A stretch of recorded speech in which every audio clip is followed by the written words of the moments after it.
আসসালামু আলাইকুম। আজকের একটা লাইভ সেশন ছিল আমার সাথে, which is going to start now. Its duration is only 30 minutes. আমরা খুব ছোট বাট দুইটা ইম্পর্টেন্ট টপিক নিয়ে আজকে কথা বলবো। তো ফার্স্ট টপিক ইজ অ্যারিথমিয়া। অ্যারিথমিয়াটা আসলে একটা ক্লাসে পুরোটা কভার করা সম্ভব না।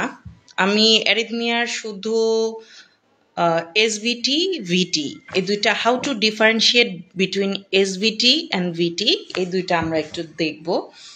I created some self notes which I'm going to show you now. ফার্স্টে আমরা কিছু টেকনিক্যাল টার্মিনোলজি ইউজ করব, SVT, VT কিভাবে ডিফারেন্সিয়েট করে, তারপর হচ্ছে SVT-তে আমার QRS কমপ্লেক্সটা কেমন থাকে, VT-তে কেমন থাকে। বাট QRS কমপ্লেক্স কেমন থাকে সেটার আগে আমাকে বুঝতে হবে যে ইসিজিতে ইন অ্যান ইসিজি আমার নর্মাল QRS ডিউরেশনটা কত, সেটা দেখে এটা ন্যারো কমপ্লেক্স নাকি wide complex tachycardia. First of all you have to understand that SVT means supraventricular tachycardia, VT means ventricular tachycardia. So SVT-র ক্ষেত্রে আচ্ছা আমরা আগে বলি যে আমাদের নর্মাল QRS কমপ্লেক্স কতখানি। আমাদের নর্মাল QRS কমপ্লেক্স হচ্ছে 80 to 100 মিলিসেকেন্ড।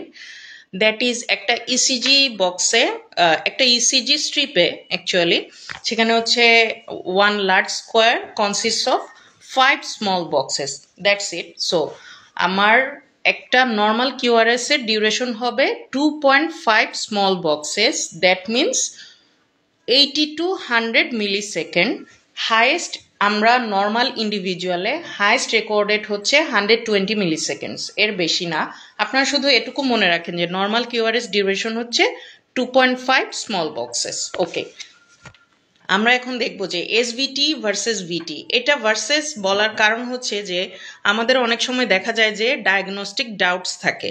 তো আমরা আজকে শিখবো যে SVT-টা কিভাবে চিনবো, VT-টা কিভাবে চিনবো, এবং যদি আমাদের ডায়াগনস্টিক ডাউট থাকে সেই ক্ষেত্রে আমরা VT ধরে ট্রিট করব নাকি SVT ধরে ট্রিট করব। সো আই হোপ আপনারা এটা দেখতে পাচ্ছেন। আচ্ছা একটু দেখাই, সেইটা হচ্ছে এখানে আমরা আমার নোটটা একটু খেয়াল করি, দেখতে পাচ্ছেন কি না। সেটা হচ্ছে যে এখানে আমি SVT আর VT-টা কাছাকাছি করার চেষ্টা করেছি। এখানে SVT যেটা, SVT-র ইসিজিটা খেয়াল করেন, যদিও এখানে খুব ভালো ড্র করতে পারি নাই। আর VT-র ইসিজিটা খেয়াল করেন। SVT-র QRS কমপ্লেক্স যেটা সেটা হচ্ছে ন্যারো এবং রিদমটা কিন্তু রেগুলার। SVT, VT আমরা যেটাই বলি না কেন রিদম কিন্তু দুটোরই রেগুলার হবে। I guess you can see that. আর SVT-র ক্ষেত্রে আমাদের হচ্ছে ন্যারো কমপ্লেক্স ট্যাকিকার্ডিয়া হবে। SVT-র ন্যারো কমপ্লেক্স ট্যাকিকার্ডিয়ার লেভেলটা 120, মোর দেন 120 হবে। VT-র ক্ষেত্রে 150, 80 হয়ে যেতে পারে অর মোর দেন দ্যাট। SVT-র QRS কমপ্লেক্সটা এরকম আইসোইলেকট্রিক লাইনটা ফলো করবে এবং রেগুলার রিদম থাকবে, ন্যারো কমপ্লেক্স হবে। এবং I am saying again that this is not the exact one, আপনার ইসিজি ছবি দেখতে পারেন। আর VT-র ইসিজির বৈশিষ্ট্য কীরকম, VT-তে আমাদের ওয়াইড QRS কমপ্লেক্স হবে, রেগুলার থাকবে, ট্যাকিকার্ডিয়া হবে। বাট VT চেনার আরেকটা উপায় হচ্ছে to see the chest leads. আমাদের চেস্ট লিড কোনগুলো, V1 to V6। V1 to V6-এ আমরা যে চেস্ট লিডগুলো দেখবো, আমরা ইউজুয়ালি নর্মাল ইসিজিতে কি দেখি, কিছু কিন্তু RSR প্যাটার্ন থাকে, নেগেটিভ ডিফ্লেকশন থাকে। বাট আমরা যখন একটা VT দেখবো, মানে VT-র ইসিজিটা কেমন হবে, VT-র ইসিজিতে V1 to V6 which is our chest লিডে অল পজিটিভ থাকবে, QRS কমপ্লেক্সগুলা অল পজিটিভ থাকবে। আপনারা দেখতে পাচ্ছেন যে এটা কিন্তু চেস্ট লিডই শো করছে, আমি একটা চেস্ট লিড এঁকেছি যে কোনোটা। এখন V1 to V6 আপনি যেটাই দেখেন প্রত্যেকটা লিডে আপনার এই যে এমন থাকবে, মানে দেখেন all the QRS complexes are positively deflected, that is upward from the isoelectric line. আচ্ছা এখন আমরা কিছু কথায় আসি, সেটা হচ্ছে যে SVT-র কজটা কি। আমরা এরপরে কজ পড়বো, তারপর হচ্ছে ট্রিটমেন্ট পড়বো, আর হচ্ছে বেসিক কিছু টার্মিনোলজি যে VT SVT ডিফারেন্সিয়েট করব কিভাবে। আচ্ছা এসভিটির ক্ষেত্রে মেইন কজ হচ্ছে AVNRT, that means atrioventricular nodal reentrant tachycardia. এছাড়াও জাংশনাল রিদমের জন্যও হতে পারে, বাট মোস্ট কমনলি হচ্ছে এভিএনআরটি।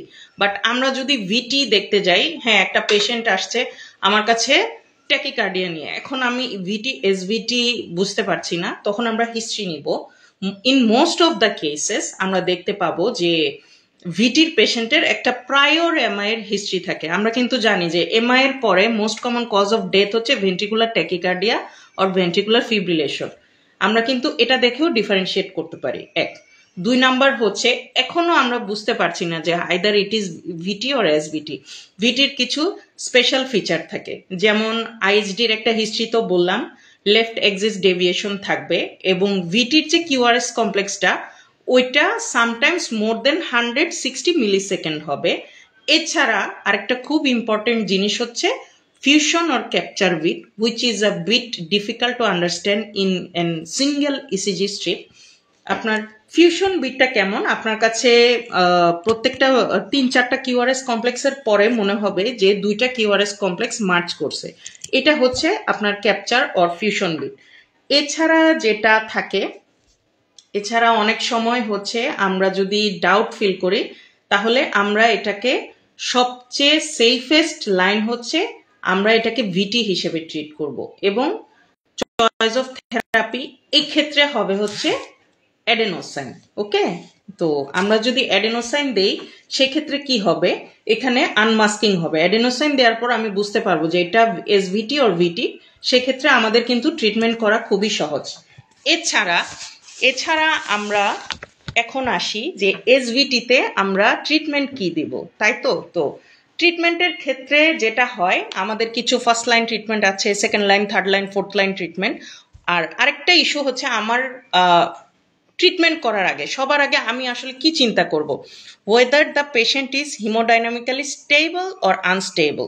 আচ্ছা, স্টেবল মিনস কি, তার ব্লাড প্রেশার, এটা আমরা সবাই জানি যে greater than or equal 90/60 millimetre per mercury. আর হচ্ছে হিমোডাইনামিক্যালি আনস্টেবল মানে হচ্ছে তার সিস্টোলিক বিপিটা 90 নিচে, ডায়াস্টোলিকটা 60 নিচে। আচ্ছা, এখন আমার এসভিটির পেশেন্ট সে যদি হিমোডাইনামিক্যালি স্টেবল হয়, সেই ক্ষেত্রে তার ফার্স্ট লাইন ম্যানেজমেন্ট হবে হচ্ছে ভেগাল, দ্যাট মিনস হচ্ছে ভালসালভা ম্যানুভার। ভালসালভা ম্যানুভারটা কিরকম এটা আমরা সবাই জানি, নাক বন্ধ করে মুখ ফুলিয়ে শ্বাস নিব, কান বন্ধ করব, এরকম 2-3 বার করব, সেটা হচ্ছে স্টেবল পেশেন্টের ক্ষেত্রে। এখন যদি আমার ভালসালভা ম্যানুভারে ভালো না হয়, আমার সেকেন্ড লাইন ট্রিটমেন্ট কি? সেকেন্ড লাইন ট্রিটমেন্ট হচ্ছে আইভি অ্যাডেনোসাইন, স্টেবল পেশেন্টের ক্ষেত্রে বলছি আমি। আইভি অ্যাডেনোসাইন ফার্স্টে আমি কতখানি দিব? ফার্স্টে আমি দিব 8 মিলিগ্রাম আইভি। যদি আমার ফার্স্ট রাউন্ডে না হয় তাহলে আমি আরও যোগ করে 12 মিলিগ্রাম দিব। এরপরেও যদি না হয় তাহলে আমি 18 মিলিগ্রাম দিব। এর আগে গাইডলাইনে থার্ড টাইমও 12 মিলিগ্রাম বলা হয়েছে, বাট এটা রিসেন্টলি চেঞ্জ করা হয়েছে যে 18 মিলিগ্রাম, আমরা 18 মিলিগ্রাম পর্যন্ত ট্রাই করতে পারি। এরপরেও যদি না হয়, আর এখানে একটা কথা আছে, আইভি অ্যাডেনোসাইন এসভিটির পেশেন্ট যদি সে অ্যাজমা থাকে, তার মানুষের থাকে না ব্রঙ্কিয়াল অ্যাজমা, হাইপারটেনশন, আদার কোমরবিডিটিস, এসভিটির পেশেন্টের যদি সাথে অ্যাজমা থাকে, সেই ক্ষেত্রে আমি কিন্তু তাকে অ্যাডেনোসাইন দিতে পারবো না। দ্যাট মিনস কি, adenosine is contraindicated in a patient of SVT with asthma. সেই ক্ষেত্রে আমার ড্রাগ অফ চয়েস হবে ভেরাপামিন। আচ্ছা, গেল। আমি এটা দিয়েও যদি না হয়, থার্ড লাইন হচ্ছে একটা বিটা ব্লকার। এখানে একটা কথা আছে, বিটা ব্লকার যে কোনো বিটা ব্লকার দিলে হবে না, এইখানে আমার চয়েস হবে যে মেটোপ্রোলোল, আমরা কার্ডিও সিলেক্টিভ মেটোপ্রোলোল দিব। একদমই যদি কিছু না হয়, এখানে যদি একদমই কিছু না হয়, তখন আমি ডিসি কার্ডিওভার্সন করব। আরেকটা কথা হচ্ছে ডিসি কার্ডিওভার্সন এখানে আমার ফোর্থ লাইন, বাট ডিসি কার্ডিওভার্সনটা আমার ফার্স্ট লাইন হবে কখন? যখন আমার পেশেন্ট হিমোডাইনামিক্যালি আনস্টেবল হবে। আচ্ছা, that's all about the treatment of SVT. এখন আসি আমরা ভিটি ট্রিটমেন্ট আমরা কি করব? এটা আরেকটা কোশ্চেন যে ঠিক আছে আমার পেশেন্টের প্রায়র এমআই ছিল, এখন ভিটি হয়েছে, এখন আমরা কি করব?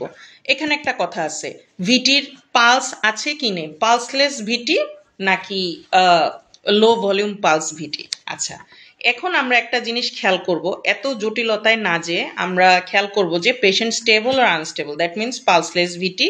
পেশেন্ট যদি আনস্টেবল হয় তাহলে সর্বক্ষেত্রে চোখ বন্ধ করে আমার ট্রিটমেন্ট হবে সিনক্রোনাইজড ডিসি কার্ডিওভার্সন, মানে হচ্ছে ইলেকট্রিক শক দিয়ে আমরা যেভাবে করি এটা দিব। আর যদি আমার পেশেন্ট দেখা গেল যে একটু স্টেবল আছে এবং দেখা গেল তাকে ডিসি কার্ডিওভার্ট করার মতো ওয়ে আমার কাছে নাই, সেই ক্ষেত্রে আমি হচ্ছে আমার ড্রাগ অফ চয়েস হবে কি অ্যামিওডারন। অ্যামিওডারন ড্রাগ অফ চয়েস হবে, ঠিক আছে। অ্যামিওডারন অথবা ফ্ল্যাকেইনাইড লিডোকেইন, এই তিনটাই দেওয়া যায়। বাট ইউজুয়ালি যদি আমি ড্রাগ ট্রিটমেন্ট করতে চাই তাহলে সবার ফার্স্টে আমি দিব হচ্ছে অ্যামিওডারন। এইটা হচ্ছে ভিটি নিয়ে আমার কথা। এছাড়া হচ্ছে এটা তো বলছি যে when in doubt treat it as VT. আর আরেকটা জিনিস হচ্ছে ভিটিতে মানে পি ওয়েভটা মোস্টলি অ্যাবসেন্ট থাকে। আপনাদেরকে ওই যে আমার হ্যান্ড রিটেন যে ইসিজিটাতে আপনারা দেখেছেন অলরেডি যে পি ওয়েভটা অ্যাবসেন্ট। ওকে, আচ্ছা, এইটা হচ্ছে একদম মানে অ্যারিথমিয়ার মানে কি বলবো, অ্যারিথমিয়াতে অনেক কিছু আছে, আপনার আরও আছে যেমন atrial Flutter, atrial fibrillation, W syndrome, আরও অনেক কিছু আছে। বাট মোস্টলি কোশ্চেন বেশি আসে এসভিটি ভিটি থেকে, এরপরে আসে that comes after W syndrome এগুলো। আচ্ছা, এরপরে আমাদের আরেকটা ইম্পর্টেন্ট টপিক নিয়ে আমি কথা বলতে চেয়েছি আজকে, সেটা হচ্ছে ইনফেক্টিভ এন্ডোকার্ডাইটিস। আচ্ছা, ইনফেক্টিভ এন্ডোকার্ডাইটিসে আমাদের কিছু জিনিস জানতে হবে, যেরকম যে আমাদের ডেভিডসনে অনেক বড় একটা ছবি আছে ইনফেক্টিভ এন্ডোকার্ডাইটিসে, যে অনেক ফিচার দেওয়া আছে। যেমন আমি যদি বলি যে অসলার নোড, স্প্লিন্টার, হিমোরেজ, তারপর হচ্ছে হেমাচুরিয়া। বাট ইনফেক্টিভ এন্ডোকার্ডাইটিসে মোস্ট কমন প্রেজেন্টেশন কি অনেক সময় কোশ্চেন আসে, সেটা হবে হচ্ছে হেমাচুরিয়া। 70% কেসেসে হচ্ছে হেমাচুরিয়া নিয়ে আসতে পারে পেশেন্ট। আচ্ছা আচ্ছা, এছাড়া হচ্ছে যে আরেকটা জিনিস হচ্ছে ইনফেক্টিভ এন্ডোকার্ডাইটিসের পেশেন্ট আপনাকে ফার্স্টলি বুঝতে হবে যে সিমটম কি সিমটম থাকবে। আচ্ছা, এখানে একটা কথা হচ্ছে নিউলি ডেভেলপড মারমার, পেশেন্টের মারমার থাকবে, বাট এটা আগে থেকে কোনো হিস্ট্রি থাকবে না। পেশেন্ট আপনাকে বলবে যে পেশেন্টের আপনি পাবেন যে এই এক্সামিনেশন করে যে আগে ছিল না বাট এখন এরকম সাউন্ড আসতেছে। তারপর হচ্ছে ফিভার, ওয়েট লস, তারপর হচ্ছে অ্যানোরেক্সিয়া, তারপর হচ্ছে বিভিন্ন ভাস্কুলাইটিক ফেনোমেনা, অসলার নোড, এগুলো ডেভেলপ করতে পারে। বাট সবার আগে হচ্ছে রেনাল প্রেজেন্টেশনটা হয়। আচ্ছা, এখন কথা হচ্ছে ইনফেক্টিভ এন্ডোকার্ডাইটিসে মোস্ট কমন কজ কি অর অর্গানিজম কি। একটা হচ্ছে যে মোস্ট কমন যদি বলি আমরা অর্গানিজম, সেই ক্ষেত্রে কিন্তু আমাদের সবচেয়ে বেশি মোস্ট কমন অর্গানিজম আমরা যেটা জানি সেটা হচ্ছে staph aureus is now the most common organism. আর যদি আপনার ভালভে কোনো সার্জারি হয় এবং সেটার যদি 2 মাস অতিক্রম না করে, সেই ক্ষেত্রে আমার হচ্ছে স্টেফাইলোকক্কাস এপিডার্মিডিস। হ্যাঁ, তবে এখানে আরও কিছু জিনিস আছে, যেমন যদি আপনার পেশেন্টের বোভাইন মানে বভিজ দিয়ে স্টেফাইলোকক্কাস গ্যালোলাইটিকাস দিয়ে যদি তার হয়, সেই ক্ষেত্রে হচ্ছে আপনাকে কোলোনোস্কোপি করে দেখতে হবে, cause it is an important cause of colorectal cancer. তারপর হচ্ছে রিসেন্ট যদি ডেন্টাল প্রসিডিউর থাকে তাহলে ভিরিডেন্স স্ট্রেপ্টোকক্কাই, তার হচ্ছে যে কিছুদিন আগে পেশেন্টের এরকম হিস্ট্রি দিবে যে একটা ডেন্টাল এক্সট্রাকশন হয়েছে, এরপরে পেশেন্ট হচ্ছে জ্বরটা ভালো হচ্ছে না, চেস্ট পেইন, ওয়েট লস, সেই ক্ষেত্রে হচ্ছে আপনার অর্গানিজম হবে ভিরিডেন্স স্ট্রেপ্টোকক্কাই। আচ্ছা, এখন আমরা ইনফেক্টিভ এন্ডোকার্ডাইটিসে আসবো হচ্ছে diagnosis, how to diagnose A case of infective endocarditis. আমাদের কিন্তু একটা প্রিন্সিপালস আছে যে আমরা করব হচ্ছে ফার্স্টলি হচ্ছে কি করব, ব্লাড কালচার করব। এটা কিন্তু সিস্টেম আছে যে 3 সেটস অফ ব্লাড কালচার, এবং আমাকে কখন নিতে হবে, পেশেন্টের গায়ে টেম্পারেচার যখন হাইস্ট থাকবে তখন আমরা স্যাম্পল নিব, এবং একটা স্যাম্পল থেকে আরেকটা স্যাম্পল নেওয়ার টাইম ডিউরেশনের গ্যাপ হচ্ছে 24 আওয়ার্স। এরপরে আমি যদি ভেজিটেশন দেখতে চাই তাহলে আমরা করব হচ্ছে ট্রান্সথোরাসিক ইকো। এটা হচ্ছে দুইটা কথা, মানে ইনভেস্টিগেশনে আমার দুইটা মোটামুটি জিনিস জানলেই হবে। আচ্ছা, এখন আসবো হচ্ছে যে ইনফেক্টিভ এন্ডোকার্ডাইটিসে আসলে ট্রিটমেন্ট কি। এখন ট্রিটমেন্টটাকে আমরা অনেকভাবে ভাগ করি। ইনিশিয়াল একটা হচ্ছে ব্লাইন্ড থেরাপি, একটা হচ্ছে যদি স্টেফাইলোকক্কাস এন্ডোকার্ডাইটিস হয়, একটা হচ্ছে স্ট্রেপ্টোকক্কাই দিয়ে এন্ডোকার্ডাইটিস হয়। আচ্ছা, ফার্স্টলি যেটা আমরা দুইটা স্টেপ দেখি মেনলি, একটা হচ্ছে যে এটা কি নেটিভ ভালভ আর প্রোস্থেটিক ভালভ। প্রোস্থেটিক ভালভের ক্ষেত্রে অলমোস্ট অলওয়েজ হচ্ছে রিফাম্পিসিন, জেন্টামাইসিন, ভ্যানকোমাইসিন, এই তিনটা হচ্ছে প্রোস্থেটিক ভালভ। আপনি যে অর্গানিজম দিয়েই হোক প্রোস্থেটিক ভালভ হলে এই তিনটাই ট্রিটমেন্ট।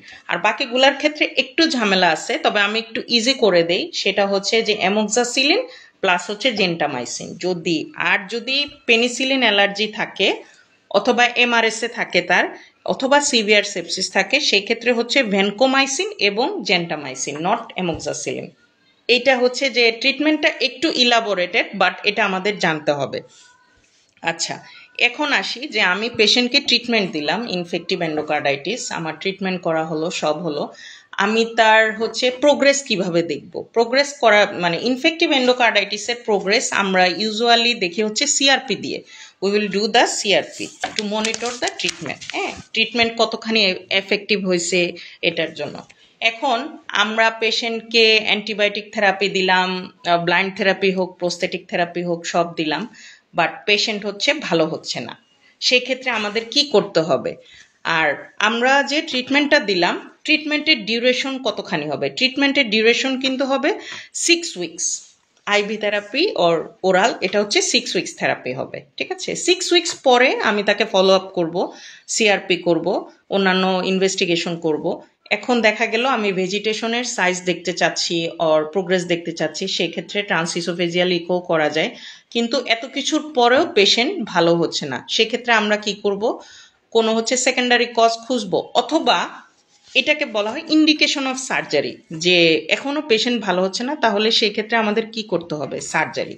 আচ্ছা, সার্জারি করার ইন্ডিকেশনগুলো খুবই খুবই ইম্পর্টেন্ট, একদম রেড স্টার বলা যায়। সেটা হচ্ছে পেশেন্টের যখন সিভিয়ার ভালভুলার ইনকম্পিটেন্স থাকবে, তার হচ্ছে অ্যাওরটিক রুট অ্যাবসেস যদি থাকে, তারপর হচ্ছে অ্যান্টিবায়োটিক এবং ফাঙ্গাল মানে ইনফেকশন হচ্ছে রেজিস্ট্যান্ট, অ্যান্টিবায়োটিক রেজিস্ট্যান্ট, তারপর হচ্ছে আমি অ্যান্টিবায়োটিক থেরাপি দিলাম, এটার পরেও আমার বারবার ইনফেকশন হচ্ছে, this is also an important indication of to do surgery. এবং আরেকটা জিনিস হচ্ছে কার্ডিয়াক ফেইলার, যে আমি ইনফেক্টিভ এন্ডোকার্ডাইটিস হচ্ছে, আমি ট্রিটমেন্ট দিচ্ছি, এটার পরে আমার পেশেন্টের কার্ডিয়াক ফেইলার হচ্ছে, তাহলে কিন্তু আমার আর ওয়েট করা যাবে না।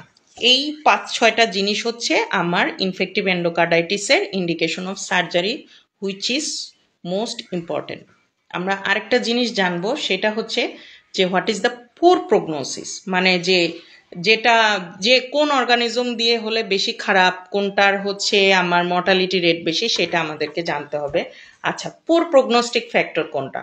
যদি কোনো পেশেন্ট আপনার কাছে আসলো, ব্লাড কালচার করে আপনি হচ্ছে স্টেফ অরিয়াস পেয়েছেন, তাহলে সেই ক্ষেত্রে কিন্তু পেশেন্টের 1 নম্বর হচ্ছে পোর প্রগনোসিস ক্যাটাগরিতে পড়ে। তারপর হচ্ছে ধরেন তার প্রোস্থেটিক ভালভ ইনফেকশন হয়েছে, আপনি হয়তো 2 মাস আগে তার অপারেশন করেছেন, প্রোস্থেটিক ভালভে তার ইনফেক্টিভ এন্ডোকার্ডাইটিস হয়েছে, that is also a poor prognosis. একটু আগে বললাম যে aortic valve incompetence or anything related to aortic root abscess, এইটা। তারপর হচ্ছে তার কমপ্লিমেন্ট লেভেল, আপনি তার কমপ্লিমেন্ট টেস্ট করবেন, সিআরপি করবেন, কমপ্লিমেন্ট টেস্ট করবেন, তার কমপ্লিমেন্ট লেভেল যদি লো থাকে, সেটাও একটা পোর প্রগনোসিস। যদি তার হার্ট ফেলোর থাকে এবং সে যদি ওল্ড এজ থাকে, ওল্ড এজ পেশেন্ট, সেটাও পোর প্রগনোসিস। আরেকটা জিনিস হচ্ছে তার পোর প্রগনোসিস আরেকটা ইন্ডিকেট করে, সেটা হচ্ছে সে ডায়াবেটিক পেশেন্ট, তার আনকন্ট্রোল ডায়াবেটিস মেলাইটাস, এবং সে ইনসুলিন ডিপেন্ডেন্ট সেই ক্ষেত্রে। আচ্ছা, আর যদি পেশেন্টের সাথে অ্যারিথমিয়া থাকে এবং পেশেন্টের আইভি ড্রাগ অ্যাবিউজের হিস্ট্রি থাকে, সেই পেশেন্টের ক্ষেত্রে হচ্ছে আমার পোর প্রগনোসিস বলে। আচ্ছা, আরেকটা হচ্ছে যে এই কোশ্চেন, এইটা আসলে নেসেসারি না, খুব বেশি জানার দরকার নাই, তারপরও যে কোন অর্গানিজমের মানে মর্টালিটি কেমন। আচ্ছা, একটা হচ্ছে যে যদি স্টেফাইলোকক্কাই হয়, সেই ক্ষেত্রে মানে মর্টালিটি হচ্ছে 30%। যদি বাউল অর্গানিজম হয়, যেমন হচ্ছে গ্যালোলাইটিকাস, সেটা হচ্ছে 15%। আর স্ট্রেপ্টোকক্কাই দিয়ে যদি হয়, সেই ক্ষেত্রে হচ্ছে 5%। এটা হচ্ছে মানে মূল কথা, ইনফেক্টিভ এন্ডোকার্ডাইটিসের মূল কথা। আরও কিছু জিনিস থাকে ইনফেক্টিভ এন্ডোকার্ডাইটিসে, যেমন হচ্ছে যে আমি একটা প্রসিডিউর, আচ্ছা ইনফেক্টিভ এন্ডোকার্ডাইটিসের একটা কোশ্চেন আসে, এর আগেও আসছে, যে risk factor, most common risk factor কি ইনফেক্টিভ এন্ডোকার্ডাইটিস, মানে সবচেয়ে বেশি রিস্ক ফ্যাক্টর কার ইনফেক্টিভ এন্ডোকার্ডাইটিসের?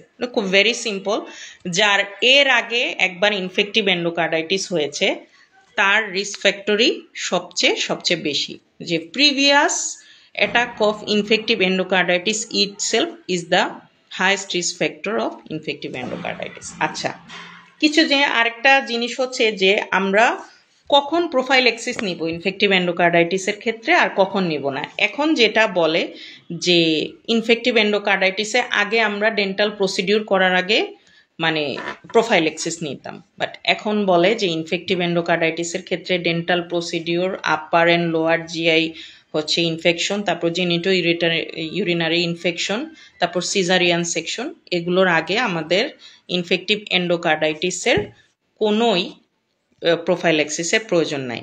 আচ্ছা, এখন ইনফেক্টিভ এন্ডোকার্ডাইটিসের একটা পেশেন্ট আপনি হচ্ছে ট্রিটমেন্ট করলেন, এখন আপনি তার ইসিজিতে কি দেখে বুঝবেন যে তার এটা পোর প্রগনোসিস হচ্ছে? হ্যাঁ, এই কোশ্চেনটা মানে ইম্পর্টেন্ট, বাট অনেকে মিস করে যায়। সেটা হচ্ছে যে তার পিয়ার ইন্টারভালটা আপনি খেয়াল করবেন, ইসিজিতে তার পিয়ার ইন্টারভালটা প্রোগ্রেসিভ লেংদেনিং হচ্ছে, ঠিক আছে? এবং এটা ইন্ডিকেট করে হচ্ছে তার অলরেডি এরোটিক অ্যাবসেস ডেভেলপ করছে, এবং এটা কিন্তু একটা পোর প্রগনোস্টিক, একটা ইন্ডিকেশন ফর সার্জারি, এবং বোথ হচ্ছে পোর প্রগনোস্টিক ফ্যাক্টর। আপনাকে কোশ্চেন করবে যে ইনফেক্টিভ এন্ডোকার্ডাইটিস হয়েছিল, পেশেন্ট ট্রিটমেন্ট করেছেন, তার ইসিজিতে আপনি শুধু তার ইসিজি করলেন, এখন আপনি কিভাবে বুঝলেন যে এটা খারাপের দিকে যাচ্ছে? সেটা হচ্ছে প্রোগ্রেসিভ লেংদেনিং অফ পিয়ার ইন্টারভাল। আচ্ছা, that's all about infective endocarditis today. আমি হচ্ছে আরেকটা জিনিস করব, সেটা হচ্ছে আমরা যে অ্যারিথমিয়ার মধ্যে এসভিটি ভার্সেস ভিটি পড়লাম, তারপর হচ্ছে মানে পড়তে পারি নাই পুরোটা, আর কি একটা ডেমো হোক, শর্ট ক্লিপ হোক, সেটা দেখলাম। তারপর হচ্ছে ইনফেক্টিভ এন্ডোকার্ডাইটিস থেকেও 5-6 মিনিট একটু কথা শুনলাম। তো এই দুইটার উপর বেসিস করে আমি একটু পরে, জাস্ট লিটল মোমেন্ট লেটার, আমি হচ্ছে আপনাদেরকে একটা এসবিএ এবং একটা এমসিকিউ দিব, আপনারা এটা সলভ করার ট্রাই করবেন। এখনই দিব, আপনারা যারা এখন লাইনে আছেন এখনই সলভ করবেন। ওকে, আচ্ছা, আজকের মতো আপনাদের সাথে আমার ক্লাস শেষ। যারা লাইভটা মিস করবেন, নো ইস্যুস, লাইভের লিঙ্কটা আমি দিয়ে রাখবো, এবং অল দ্য প্রিভিয়াস লিঙ্কস এটাও যুক্ত থাকবে। ওকে, বাই বাই।